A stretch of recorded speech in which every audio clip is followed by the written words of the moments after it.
आज फिक्र की शुरुआत वर्ल्ड डिप्लोमेसी के एपिसेंटर यानी व्हाइट हाउस में हुई प्रधानमंत्री मोदी और अमेरिकी राष्ट्रपति डोनाल्ड ट्रंप की खबर से करते हैं। पीएम मोदी अमेरिका से भारत के लिए रवाना हो गए। वहां से वो भारत की मेगा कूटनीति से जुड़े सूत्र लेकर आ रहे हैं। ट्रंप और पीएम मोदी की दोस्ती से निकलकर आया है एक फॉर्मूला। यह फॉर्मूला पीएम मोदी ने दिया है। राष्ट्रपति ट्रंप ने मेगा MAGA का नारा दिया था, यानी मेक अमेरिका ग्रेट अगेन। इस बार पीएम मोदी ने मीगा MIGA कहा, यानी मेक इंडिया ग्रेट अगेन। इसके आगे पीएम मोदी ने कहा कि अगर मेगा और मीगा को जोड़ दें तो यह बनता है मेगा पार्टनरशिप फॉर प्रॉस्पेरिटी। और इस दोस्ती की अहमियत को समझते हुए ट्रंप ने भारत को 9 मेगा कूटनीतिक गिफ्ट भी दिए हैं। पहला गिफ्ट है, ट्रंप ने मुंबई हमले के साजिशकर्ता तहव्वुर राणा को भारत को प्रत्यर्पण करने का ऐलान किया, यानी तहव्वुर राणा भारत लाया जाएगा और भारत में उस पर मुकदमा चलेगा। दूसरा गिफ्ट है भारत और अमेरिका के बीच डिफेंस कोऑपरेशन। इसमें भारत को अमेरिका से अरबों डॉलर के हथियार और फाइटर जेट मिलने वाले हैं। इसके अलावा ट्रंप ने बिजनेस में भी भारत को आगे रखा है। 2030 तक द्विपक्षीय व्यापार को $500 बिलियन तक पहुंचाने का लक्ष्य रखा गया है। ट्रंप ने India middle east Europe economic corridor वाला ऐलान किया है। उन्होंने कहा है कि इस पर हम काम करेंगे, ये सबसे अच्छे व्यापारिक मार्गों में से एक होगा। इसके अलावा ट्रंप ने भारत में परमाणु रिएक्टर्स के निर्माण पर जोर दिया है। इसके तहत अमेरिका भारत में परमाणु रिएक्टरों के डिजाइन पर काम करेगा। साथ ही भारत और अमेरिका AI डेवलपमेंट और सेमीकंडक्टर वाली प्लानिंग पर भी काम करेंगे। इसके अलावा भारत और अमेरिका में एनर्जी और इंफ्रास्ट्रक्चर के क्षेत्र में बड़े निवेश का ऐलान किया गया है। वहीं भारत अब अमेरिका से और अधिक तेल और गैस खरीदने को तैयार हो गया। ट्रंप ने कहा है कि समझौता अमेरिका को भारत का शीर्ष तेल और गैस आपूर्तिकर्ता बना देगा। 9वां गिफ्ट अमेरिका में पढ़ने वाले 3 लाख भारतीय छात्रों के लिए है, जिनके लिए अमेरिका विश्वविद्यालयों में अलग से परिसर बनाए जाएंगे। भारत अमेरिका के बीच इन अहम समझौतों के पीछे ट्रंप और मोदी का मेगा पार्टनरशिप है, जो मेगा और मीगा से बनी। अमेरिका की भाषा में कहूं तो विकसित भारत का मतलब मेक इंडिया ग्रेट अगेन, यानी मीगा। जब अमेरिका और भारत साथ मिलकर काम करते हैं, यानी मागा, मागा प्लस मीगा, तब बन जाता है मेगा पार्टनरशिप फॉर प्रॉस्पेरिटी। और यही मेगा स्पिरिट हमारे लक्ष्यों को नया स्केल और स्कोप देती है। भारत और अमेरिका के जॉइंट स्टेटमेंट की सबसे खास बात है पाकिस्तान को उसकी सही जगह दिखाना। भारत और अमेरिका पाकिस्तान की तरफ से प्रायोजित आतंकवाद पर सहमत हो गए हैं। ट्रंप और पीएम मोदी ने एक साथ जॉइंट स्टेटमेंट जारी करते हुए कहा कि आतंकी तहव्वुर राणा के भारत को प्रत्यर्पण की मंजूरी दे दी गई है।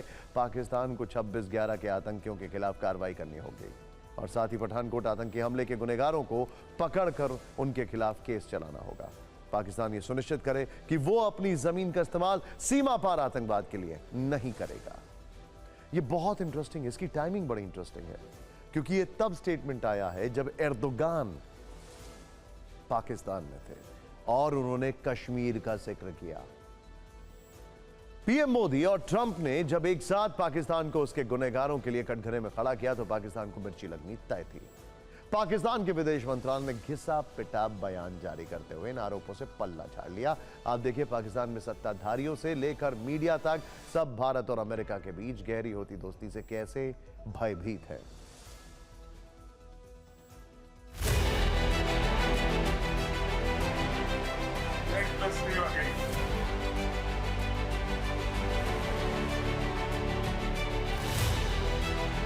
आतंकवाद के खिलाफ लड़ाई में भारत और अमेरिका दृढ़ता से साथ खड़े रहे। हम सहमत हैं कि सीमा पार आतंकवाद के उन्मूलन के लिए ठोस कार्रवाई आवश्यक है। और मैं राष्ट्रपति जी का आभारी हूं, उन्होंने 2008 के जिसने भारत में नरसंहार किया, उस मुजरिम को अब भारत के हवाले करने का निर्णय किया। भारत की अदालतें उचित कार्यवाही करेंगी।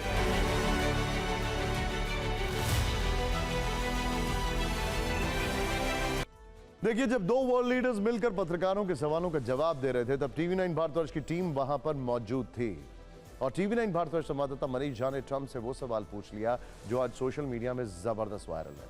ये सवाल था बांग्लादेश में फैली अराजकता से जुड़ा। मोहम्मद यूनुस के राज में बांग्लादेश में जिस तरह कट्टरपंथ की फसल लहलहाने लगी है, उससे ट्रंप भी नाराज हैं। वो अपने चुनाव प्रचार में हिंदुओं पर हुए हमलों का जिक्र कर चुके हैं। कुछ दिन पहले उन्होंने यूएस एड के जरिए बांग्लादेश को मिलने वाली हर तरह की मदद पर रोक लगा दिया। बांग्लादेश के मुद्दे पर ट्रंप और पीएम मोदी पर भी बातचीत हुई और आखिरकार ट्रंप ने बांग्लादेश के पूरे मुद्दे को पीएम मोदी पर छोड़ दिया। आप भी सुनिए टीवी 9 के सवाल पर डोनाल्ड ट्रंप ने क्या कहा।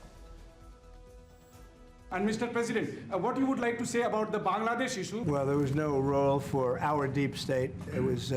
This is something that the Prime Minister has been working on for a long time and has been worked on for hundreds of years, frankly. I've been reading about it. But I will leave Bangladesh to the Prime Minister. यानी Trump के बयान से साफ है कि वो मोहम्मद यूनुस भले ही कट्टरपंथियों से मेलजोल बढ़ाएं, पाकिस्तान को बड़ा भाई कहें, उससे हथियार खरीदें, लेकिन ट्रंप के बयान से ये समझ में आता है कि बांग्लादेश का कमांड सेंटर भारत के हाथ में है। जिस तरह भारत ने पाकिस्तान को हराकर बांग्लादेश को बनाया था, उसी तरह भारत बांग्लादेश को सबक भी सिखा सकता है। ये मोहम्मद यूनुस को बिल्कुल नहीं भूलना चाहिए। वैसे ट्रंप और पीएम मोदी की पावरफुल मुलाकात पर पूरी दुनिया की नजरें थी। ट्रंप भी जानते थे कि उनके एक एक शब्द को पुतिन से लेकर जिनपिंग तक हर कोई ध्यान से सुन रहा था। इसीलिए ट्रंप ने इस बार भारत के सामने एक ऐसा ऑफर दिया जिससे चीन और रूस दोनों चौंक गए होंगे और पाकिस्तान तो सदमे में आ गया होगा। दरअसल ट्रंप ने भारत को अपने सबसे शक्तिशाली फाइटर जेट F-35 को ऑफर कर दिया है। 5वीं जनरेशन का ये फाइटर जेट अमेरिका का प्राइड कहा जाता है। ट्रंप का ये दांव कूटनीतिक जरूर है, लेकिन अक्सर उनके अंदर का बिजनेसमैन भी बाहर आ जाता है। आप भी सुनिए F-35 पर डोनाल्ड ट्रंप ने क्या कहा। This year we'll be increasing military sales to India by many billions of dollars. We're also paving the way to ultimately provide India with the F-35 stealth fighters. In 2017, my administration revived and reinvigorated the Quad security partnership. In our meeting today, the Prime Minister and I reaffirmed that strong cooperation among the United States, India, Australia, and Japan. And it's crucial, really, to maintaining peace and prosperity, tranquility, even in the Indo-Pacific. वैसे एक तरफ Trump ने भारत को F-35 offer किया, तो इससे पहले Putin भी अपना शक्तिशाली Sukhoi Su-57 fighter jet offer कर चुके हैं। दोनों ही 5वीं पीढ़ी के लड़ाकू विमान हैं। इन दोनों विमानों की टक्कर में कौन किस पर भारी है, ये समझने की जरूरत है। F-35 single engine fighter jet है, जबकि सुखोई Su-57 जिसे हम कहते हैं, Sukhoi 57 double engine fighter jet है। F-35 की कॉम्बैट रेंज 1500 किलोमीटर है, जबकि सुखोई 57 की कॉम्बैट रेंज 1900 किलोमीटर है। F-35 की रफ्तार 1900 किलोमीटर प्रति घंटा है, जबकि सुखोई की रफ्तार करीब 2100 किलोमीटर प्रति घंटा। F-35 दुश्मन के एयर डिफेंस को चकमा देने में सक्षम है। सुखोई 57 एयर डिफेंस को भेदते हुए दुश्मन के जहाज को इंटरसेप्ट करने में माहिर है। F-35 की कीमत करीब $80 मिलियन से $110 मिलियन के बीच में है। सुखोई की कीमत 57 से सुखोई 57 की कीमत 35 से $40 मिलियन है। अमेरिका ने F-35 बेचने का ऑफर दिया है, जबकि रूस ने सुखोई 57 बेचने के साथ टेक्नोलॉजी ट्रांसफर का ऑफर दिया। आपको ये बताना जरूरी है कि पिछले कुछ वर्षों में अमेरिका के F-35 फाइटर जेट की साख में कमी आई है। वर्ष 2018 से लेकर अब तक F-35 के साथ 12 हादसे हुए हैं। ट्रंप के दोस्त इलॉन मस्क भी F-35 विमान को बेकार बता चुके हैं। पेंटागन की एक रिपोर्ट में भी कहा गया है कि F-35 ऑपरेशन क्षमताओं को पूरा नहीं कर पा रहा है। ऐसे में सवाल यह भी है कि क्या ट्रंप ने सिर्फ रूस के सुखोई 57 को काउंटर करने के लिए भारत को F-35 ऑफर किया, या फिर उन्होंने बिजनेसमैन वाला दिमाग लगाया। इंटरेस्टिंग बात क्या है, हमारे पास ऑलरेडी रशियन विमान है, ऑलरेडी सुखोई है, हमारे पास मिग्स हैं, तो हमारी जो टीम्स हैं, जो हमारे मैन्युफैक्चरिंग यूनिट्स हैं, उनको पता है कि रशियन एयरक्राफ्ट्स को कैसे हैंडल करना है। लेकिन हमारे पास अमेरिकन फाइटर जेट नहीं है। Fighter jet. वैसे पीएम मोदी अमेरिका दौरे पर ट्रंप के बेहद खास दोस्त और उनकी सरकार में शामिल इलॉन मस्क से भी मिले। इस मुलाकात में सबसे दिलचस्प था इलॉन मस्क के बच्चे। इलॉन मस्क ने वॉशिंगटन के ब्लेयर हाउस में पीएम मोदी का स्वागत किया और इस मौके पर वो अपने 3 बच्चों को साथ लेकर गए थे। इलॉन मस्क के बच्चों के नाम जो हैं वो हैं एक्स, स्ट्राइडर और एजियोर। बच्चों के हाथ में कुछ किताबें और खिलौने थे।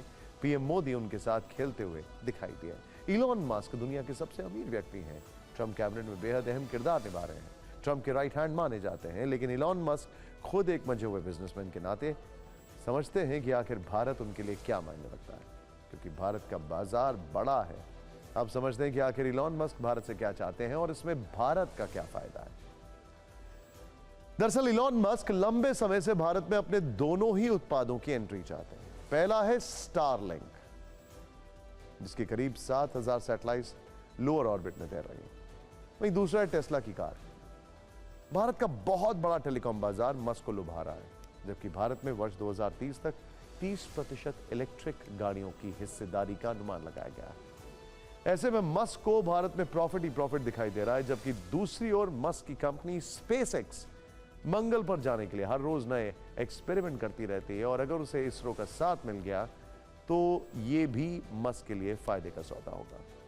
मस्क जानते हैं कि मंगल ग्रह पर जाना इसरो के बिना संभव नहीं हो पाएगा, क्योंकि खर्च कैसे कम करना है यह इसरो को अच्छी तरह आता है। और अब वो खबर जो हर उस बैंक खाता धारक को बहुत ध्यान से देखनी चाहिए जो किसी भी बैंक में आंखें मूंद कर भरोसा कर लेते हैं और उन्हें लगता है कि बैंक में उनका पैसा हमेशा 100% महफूज रहेगा, उनके पैसे पर कोई भी मुसीबत नहीं आ सकती। अगर ऐसा विचार आपके मन में भी है तो महाराष्ट्र से आई एक बड़ी खबर आपको जरूर देखनी चाहिए। वहां एक बैंक पर अचानक ताला लटक गया। न्यू इंडिया कोऑपरेटिव बैंक पर आरबीआई ने 6 महीने का बैन लगा दिया है। यहां बैन का मतलब है किसी भी तरह की लेन देन पर पूरी तरह से रोक, यानी अब 6 महीने तक ना तो ग्राहक इस बैंक से अपना पैसा निकाल पाएंगे और ना ही पैसे जमा किए जा सकते हैं। फिर चाहे आपका सेविंग्स अकाउंट हो या करंट अकाउंट हो, बैंक अब किसी ग्राहक को लोन भी नहीं दे पाएगा। ग्राहकों का कोई पुराना लोन रिन्यू भी नहीं होगा। इस बैन का असर बैंक की 26 शाखाओं पर पड़ा है। सोच कर देखिए, अगर आपके साथ इस तरह की स्थिति हो तो क्या गुजरेगी। इसे समझने के लिए आपको मुंबई से आई ये तस्वीरें जरूर देखनी चाहिए। जैसे ही ग्राहकों को बैंक पर बैन का पता लगा, बैंक की लगभग सभी ब्रांचों के बाहर लंबी लाइनें लग गईं। ग्राहक बैंक के कर्मचारियों के साथ बहस करने लगे। अपनी खून पसीने की कमाई पर ऐसा संकट देखकर कई ग्राहकों की आंखों में आंसू आ गए। किसी ने अपनी बेटी की शादी के लिए पैसे जोड़े थे, तो किसी को इलाज के लिए पैसों की जरूरत थी, लेकिन किसी को कुछ नहीं मिला। भीड़ बढ़ी तो कई जगहों पर पुलिस तक बुलानी पड़ी। इस बैंक के लॉकर में रखे अपने कीमती सामान को लेकर भी ग्राहकों की चिंता बढ़ गई है। हालांकि ग्राहकों को लॉकर एक्सेस की इजाजत दे दी गई है। इसके लिए भी भीड़ इतनी ज्यादा हो गई कि पुलिस को कूपन बांटकर बारी बारी से लॉकर खोलने की व्यवस्था करानी पड़ी। कुल मिलाकर ग्राहकों का गुस्सा और हालात दोनों ही आउट ऑफ कंट्रोल नजर आ रहे हैं। स्वाभाविक तौर पर अपनी जिंदगी भर की कमाई पर इस तरह से ताला लग जाए तो किसी को भी गुस्सा आएगा। हालांकि आरबीआई ने न्यू इंडिया कोऑपरेटिव बैंक पर बैन भी ग्राहकों की जमा पूंजी डूबने से बचाने के लिए लगाया है। यह बैंक लगातार 2 साल से करोड़ों का नुकसान झेल रहा था। इस कोऑपरेटिव बैंक में भारी अनियमितताओं की जानकारी आरबीआई को मिली थी, जिससे बैंक के लिए वित्तीय संकट खड़ा हो गया था। अब 6 महीने में इसकी वित्तीय हालत सुधारने की कोशिश की जाएगी। 6 महीने पूरे होने के बाद आरबीआई अपने फैसले को रिव्यू करेगा और आगे के लिए दिशा निर्देश जारी किए जाएंगे। इसका सीधा सा मतलब यही है कि अगले 6 महीनों तक लाखों ग्राहकों के लिए मुश्किल वक्त है। वैसे कोई नया बैंक नहीं था। इस बैंक की स्थापना 1968 में हुई थी। 1977 में इसका नाम बदलकर न्यू इंडिया कोऑपरेटिव बैंक रखा गया। महाराष्ट्र और गुजरात समेत कई राज्यों में इस बैंक की 26 ब्रांच हैं और ग्राहकों की 2400 करोड़ रुपए से ज्यादा की रकम इसमें जमा है। यह रकम जिन लोगों की है, आज वो गुस्से में है, दर्द और परेशानी में है। ये लोग किसी भी तरह अपनी जमा पूंजी वापस पाना चाहते हैं।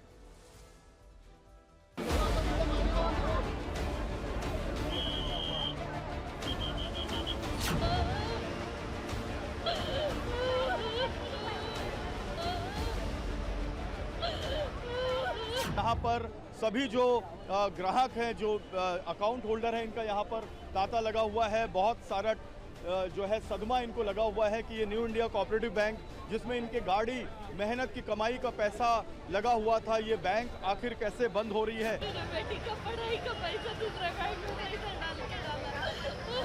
दादी बीमार है हॉस्पिटल में, उसी के लिए पैसा चाहिए था, मैं उसके लिए आया था। अब 1 रुपया भी नहीं है मेरे पास में। आधार है हमारे सब बच्चों के लिए, पढ़ाई के लिए सब रखा है उनके लिए। अभी हम लोग को पैसा नहीं मिल रहा तो हम लोग क्या करेंगे। तो मेल रात को ये लोग मेल डाला, सभी जो नोटिस आई मेल रात को है हम लोग को, उसके पहले अगर पता चलता तो हम लोग किधर न किधर एडजस्ट करते थे। कल इन्होंने जो आरबीआई की गाइडलाइंस थी, फिर भी इन्होंने डिपॉजिट कलेक्ट किया, एक्चुअली करना नहीं था, उनका क्लियर कट था, no withdrawal no deposit. Bank वाले है ही नहीं, है तो वो झगड़ा होता था इसलिए भाग गए।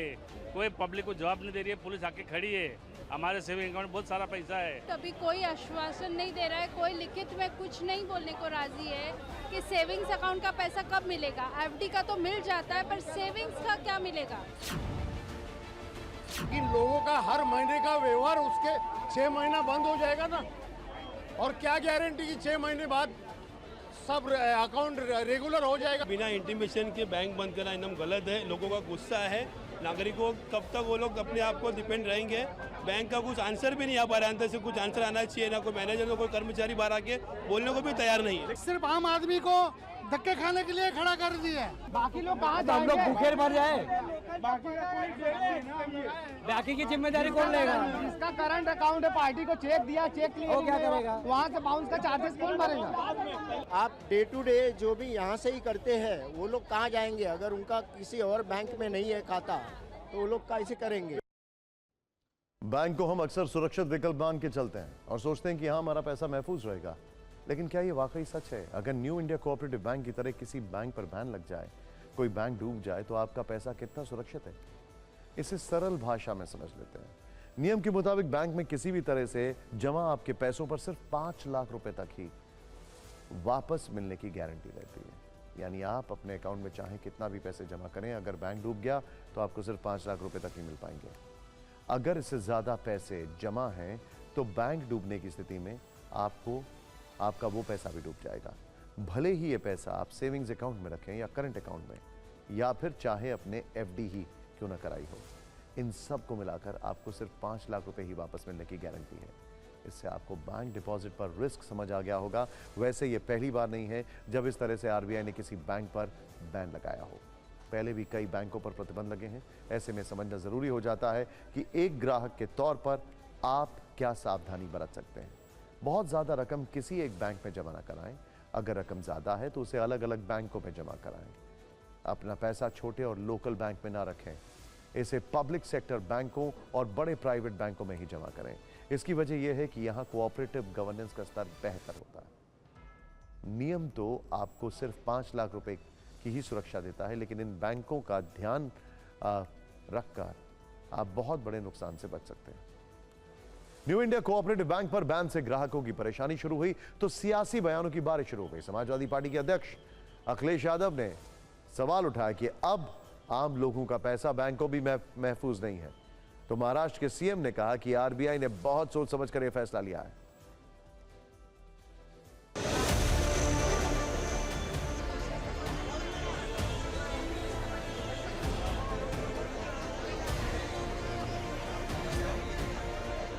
आरबीआई जब कोई बैंक खराब परफॉर्मेंस करती है, जब उसके जो एसेट्स होते हैं वो डिप्लीट होते हैं, तो आरबीआई इस प्रकार के प्रतिबंध लगाती है, उस पर इंक्वायरी करती है, डिप्लीट होने वाले एसेट्स को रोकने की कोशिश करती है।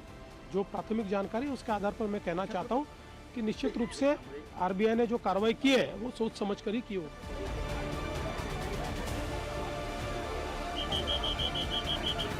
कोऑपरेटिव यूनिवर्सिटी बनने जा रही है और कोऑपरेटिव में मुझे नहीं पता है कि किस कारण वो घटना हुई होगी जहां पर अकाउंट, लेकिन सच्चाई ये है कि आपके पैसे की कीमत नहीं बची है।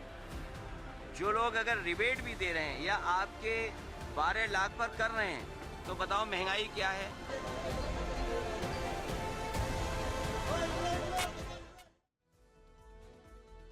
और अब बात करते हैं किन्नर अखाड़े की। ऐसा अखाड़ा जो वास्तव में अखाड़ा ही है।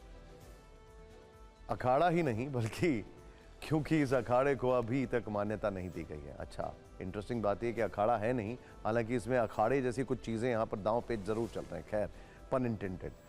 संत समाज में केवल 13 अखाड़े ही मान्यता प्राप्त हैं, लेकिन उनकी चर्चा किसी और दिन करेंगे। आज फिक्र का फोकस किन्नर अखाड़े पर है। फोकस इसलिए क्योंकि इस अखाड़े में आए दिन कोई ना कोई हाई वोल्टेज विवाद सामने आ रहा है। आज हम आपको 2 ताजा विवाद बताएंगे। पहला, ममता कुलकर्णी का आध्यात्मिक कमबैक, और दूसरा महामंडेश्वर वाला चाकू कांड। चाकू कांड, इन दोनों ही खबरों में एक्शन है, सस्पेंस है और थ्रिलर की मात्रा थोड़ी ज्यादा है। खासतौर पर ममता कुलकर्णी वाले मामले में तो यह अखाड़ा किसी रियलिटी शो की तरह दिलचस्प हो चुका है। हर दिन नया मोड़ आ रहा है। ताजा अपडेट यह है कि ममता कुलकर्णी की किन्नर अखाड़े में एक बार फिर वापसी हो गई। श्यामाई ममता नंदगिरी का नाम और महामंडलेश्वर की पदवी फिर से ममता को मिल गई है। इसे ममता का आध्यात्मिक कमबैक कह सकते हैं। यहां तक ममता की जो आध्यात्मिक यात्रा रही है उसकी टाइमलाइन एक बार आपको दिखा देते हैं। 20 दिनों की इस टाइमलाइन में भी कई ट्विस्ट हैं, किसी फिल्मी स्क्रिप्ट की तरह। ध्यान से देखिएगा। प्रयागराज महाकुंभ में 24 जनवरी को किन्नर अखाड़े ने ममता कुलकर्णी को महामंडलेश्वर बनाया। अगले ही दिन विरोध के स्वर उठे तो अखाड़े के संस्थापक आचार्य ऋषि अजय दास ने 31 जनवरी को ममता कुलकर्णी को अखाड़े से निष्कासित कर दिया। ऋषि अजय दास के फैसले को गलत बताते हुए ममता की अखाड़े में तुरंत वापसी हुई, लेकिन तमाम विवादों के बीच 10 फरवरी को उन्होंने महामंडलेश्वर के पद से इस्तीफा दे दिया। अब और ट्विस्ट आएंगे, और अब एक दिन पहले यानी 13 फरवरी को ममता कुलकर्णी की महामंडलेश्वर के पद पर फिर से वापसी हो गई है। उनके इस दिलचस्प सफर पर हमने एक रील बनाई है। ये रील भी उतनी ही रोमांचक है जितनी ममता की अब तक की आध्यात्मिक यात्रा। ध्यान से देखिएगा। इस रील के बाद आपको किन्नर अखाड़े में वर्चस्व की खूनी जंग वो भी देखना जरूरी है। उन्होंने वो इस्तीफा नामंजूर कर दिया। मैं उनकी दिलों से कृतज्ञ हूँ कि उन्होंने वापस मुझे पद पे बिठाया।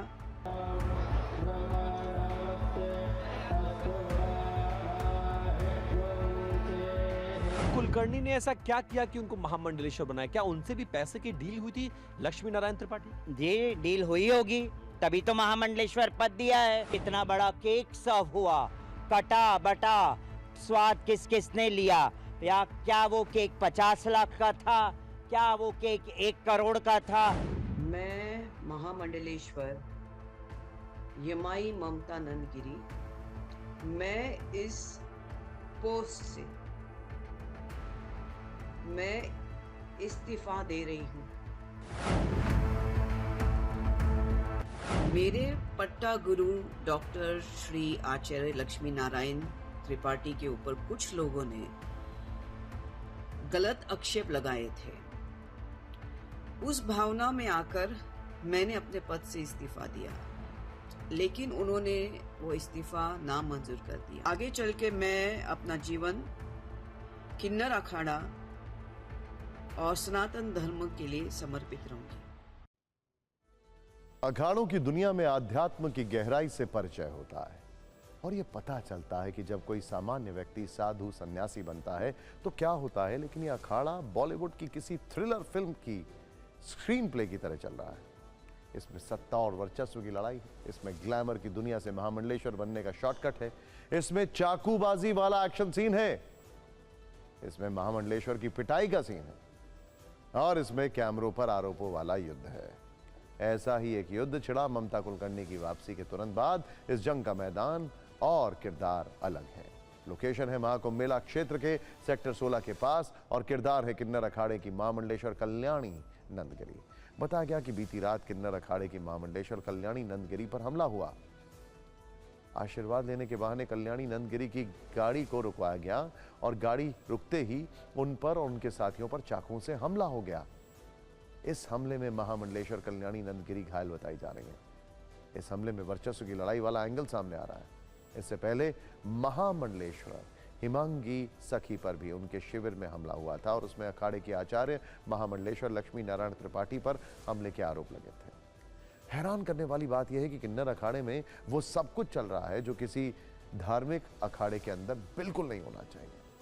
किन्नर अखाड़े में जैसी घटनाएं हो रही हैं, उन्हें देखते हुए ये सोचने वाली बात है कि क्या इसे वाकई अखाड़ा कहना उचित है, क्योंकि फिलहाल तो ये बॉलीवुड के किसी प्रोडक्शन हाउस की तरह चल रहा है, जो बेहद दुखद बात है। समझने वाली बात यह भी है कि जब इस अखाड़े का निर्माण हुआ तो किन्नर समाज ने इसमें अपनी बहुत सी उम्मीदों के बीज बोए होंगे। किन्नर समाज को मुख्यधारा में लाने की कोशिश भी इस अखाड़े के निर्माण में दिखती है, लेकिन जब महामंडलेश्वर बनने का शॉर्टकट तैयार होता है तो ऐसी कोशिशें पटरी से उतर जाती हैं। जब अखाड़े में मंत्रोच्चार की जगह चाकूबाजी होने लगती है तो फिर ऐसी कोशिशें भी अपना सम्मान खो देती हैं।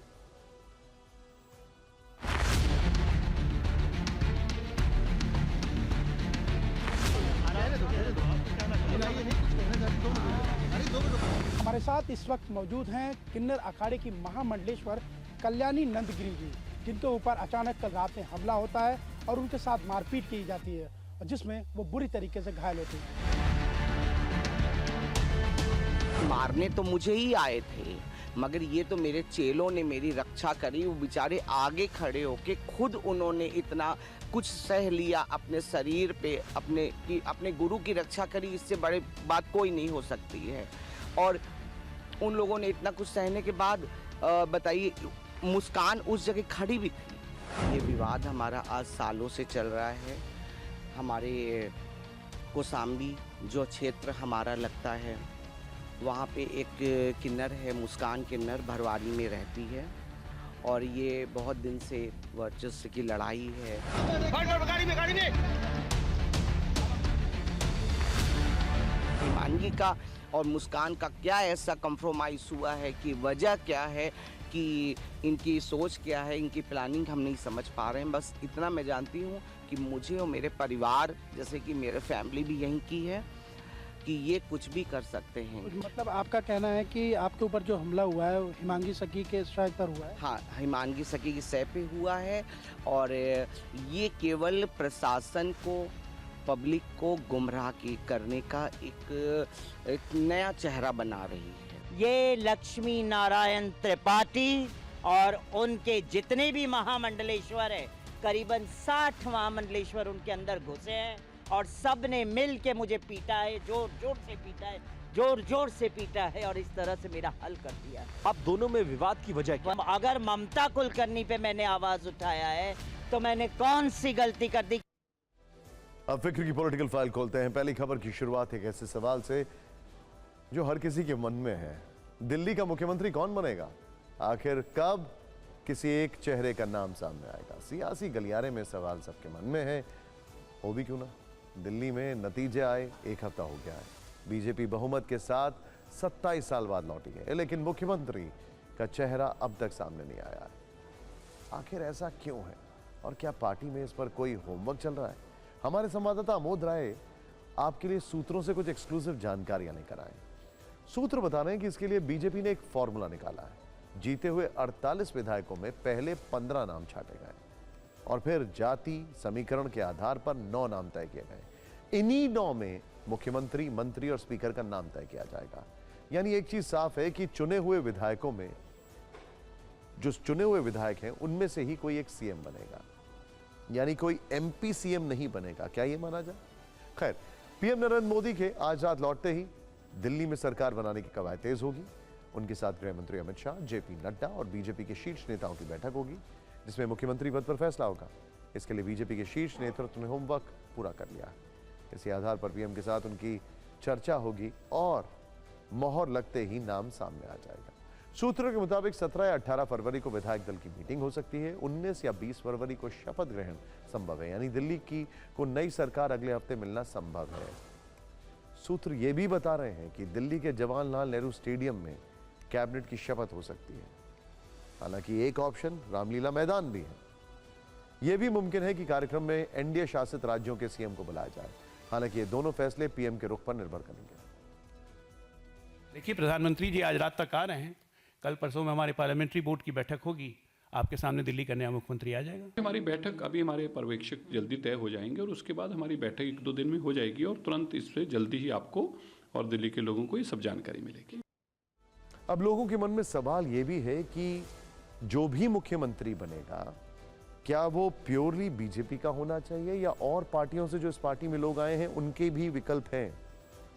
सवाल ये भी लोगों के मन में चल रहा है कि सिर्फ मुख्यमंत्री होगा या डिप्टी सीएम भी होगा। सारे सवालों के जवाब ये चैनल आपको देने वाला है, अब बस देखते रहिए। हम दिल्ली में जब नई सरकार की चर्चा चली है तो जरा पुरानी सरकार का जिक्र कर लेते हैं। खबर है कि बीजेपी की सरकार बनते ही आम आदमी पार्टी कई पुरानी और फ्लैगशिप योजनाओं की शक्ल बदल जाएगी।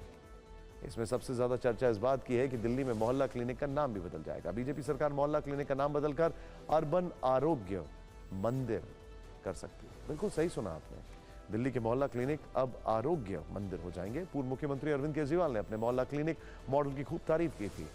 चुनाव प्रचार के दौरान उन्होंने दावा किया था कि अगर बीजेपी आई तो मोहल्ला क्लिनिक बंद हो जाएंगे, लेकिन सूत्र बता रहे हैं कि ऐसा नहीं होगा। क्लिनिक तो रहेंगे लेकिन नाम बदल जाएंगे।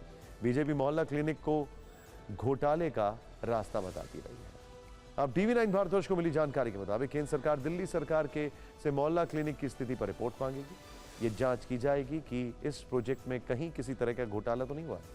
सूत्रों के मुताबिक जांच रिपोर्ट आने के बाद मोहल्ला क्लिनिक को नया रूप दिया जाएगा, जिसमें उसका नाम बदलकर आरोग्य मंदिर करना भी शामिल है। इसके अलावा बीजेपी की सरकार अपने गठन के तुरंत बाद दिल्ली में आयुष्मान भारत योजना लागू कर सकती है। इस योजना के तहत दिल्ली में 51 लाख लोगों को आयुष्मान भारत कार्ड जारी किए जा सकते हैं। केजरीवाल की सरकार ने दिल्ली में आयुष्मान भारत योजना को लागू नहीं होने दिया था।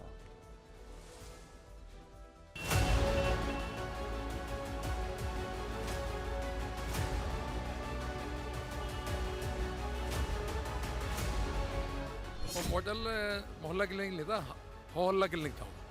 कोरोना काल में जिस प्रकार लोगों को दवाइयाँ चाहिए थी, उस टाइम ताले लगे हुए थे बड़े बड़े वहाँ। तो हमने सबसे पहले आयुर्वेदिक डिस्पेंसरी बनवाई थी उस जमाने में जब लोग सोचते भी नहीं थे। तो आज उसी की तर्ज में आरोग्य आयुष्मान उसका नाम बदलने की करेंगे और उसको एक अच्छा और बेहतर लोगों को सुविधा देंगे। देखिए, हम तो बीजेपी वालों से कहेंगे नाम बदलने के बजाय कुछ काम करें। दिल्ली वालों ने उनको जनादेश दिया है, खबरें तो उनके अंदर से यही आ रही हैं जो मैंने आपको बताया कि उनका काम करने का इरादा नहीं है और लूटने का इरादा है, और उस लूट का ठीकरा आम आदमी पार्टी पे फोड़ने का इरादा है।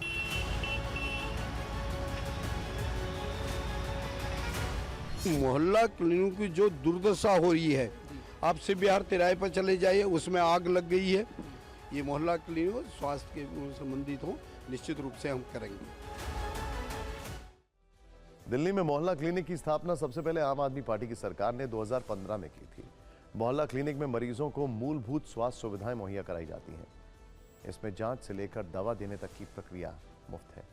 माना जाता है कि मोहल्ला क्लिनिक से राजधानी के अस्पतालों का बोझ थोड़ा कम हुआ है। एक बड़ी खबर कांग्रेस खेमे से भी आ रही है। 11 साल से केंद्र की सत्ता से दूर और लगातार हार के बाद अब कांग्रेस संगठन को लेकर एक्शन मोड में आ गई है।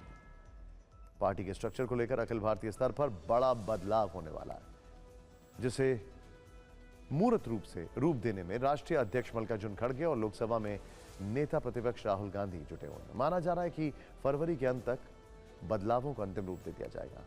हमारे संवाददाता कुमार विक्रांत के सूत्रों के मुताबिक आला कमान के बाद कांग्रेस में सबसे ताकतवर और राहुल के सबसे करीबी के सी वेणुगोपाल के काम का बंटवारा 1-2 अन्य लोगों में भी किया जा सकता है। हालांकि केरल विधानसभा चुनाव तक वो संगठन महासचिव के पद पर बने रहेंगे। वहां अगले साल चुनाव में के सी वेणुगोपाल केरल में कांग्रेस की तरफ से सीएम पद के दावेदारों में से एक है। अहम बात यह भी है कि प्रियंका गांधी महासचिव तो हैं, लेकिन बिना किसी प्रभार की।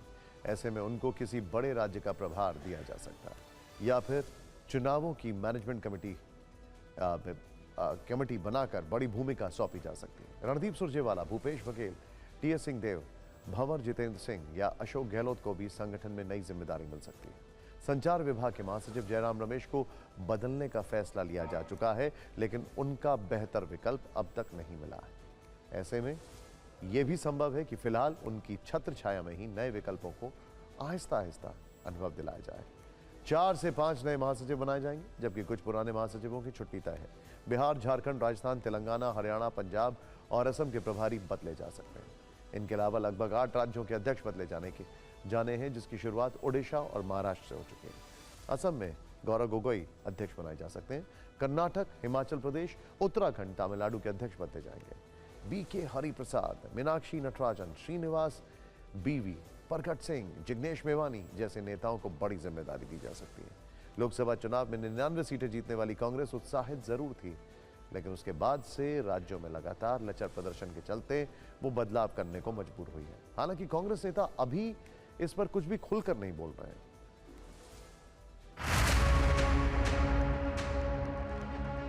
एक चीज है, ये तो हाईकमान तो विशेषाधिकार है और हम लोगों से पूछने का कुछ होता नहीं है। जो हाईकमान निर्देश करे, जिसको जहाँ काम करने का निर्देश होगा सब करेंगे। परिवर्तन तो प्रकृति के नियम है और संगठन में निरंतर बदलाव होते रहते हैं। अब वो अलग बात है कि बड़े बदलाव होते हैं, आप लोगों को नज़र में आ जाते हैं, जो छोटे छोटे बदलाव हैं आपको दिखाई नहीं देता। तो वो तो लगातार परिवर्तन होते ही रहता है। नहीं, ये मेरा प्रेरोगेटिव नहीं है। संगठन का बदलाव का अधिकार राष्ट्रीय अध्यक्ष जी का है। आज की बैठक किस लिए बुलाई गई थी? नहीं, कोई हम लोगों की आंतरिक बैठक। और फिक्र में अब डेटा कैप्सूल के सेवन का वक्त आ गया है।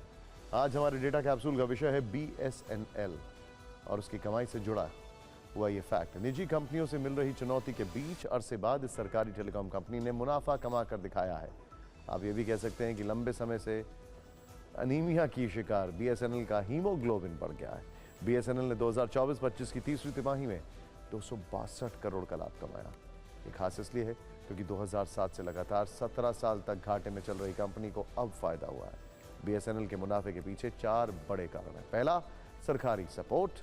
सरकार ने BSNL को सुधारने के लिए स्पेक्ट्रम खरीद, रिटायरमेंट स्कीम और नई टेक्नोलॉजी पर निवेश के लिए फंड दिया। दूसरा, नेटवर्क का अपग्रेडेशन। BSNL ने 4G और फाइबर ऑप्टिक नेटवर्क को बेहतर बनाया, जिससे कनेक्टिविटी और सर्विस क्वालिटी बढ़ी है। तीसरा है खर्च में कटौती। कंपनी ने गैर जरूरी खर्चों को कम करके ज्यादा प्रॉफिटेबल बनाने पर फोकस किया। VRS स्कीम से सैलरी बिल कम करने में मदद मिली। इसके अलावा सेवाओं का विस्तार भी किया गया। BSNL की मोबाइल सर्विस से 15% और फाइबर ब्रॉडबैंड से 18% ज्यादा कमाई हुई है। ऐसे ही चलता रहा तो BSNL शायद फिर से एक बड़ा टेलीकॉम प्लेयर बन सकती है।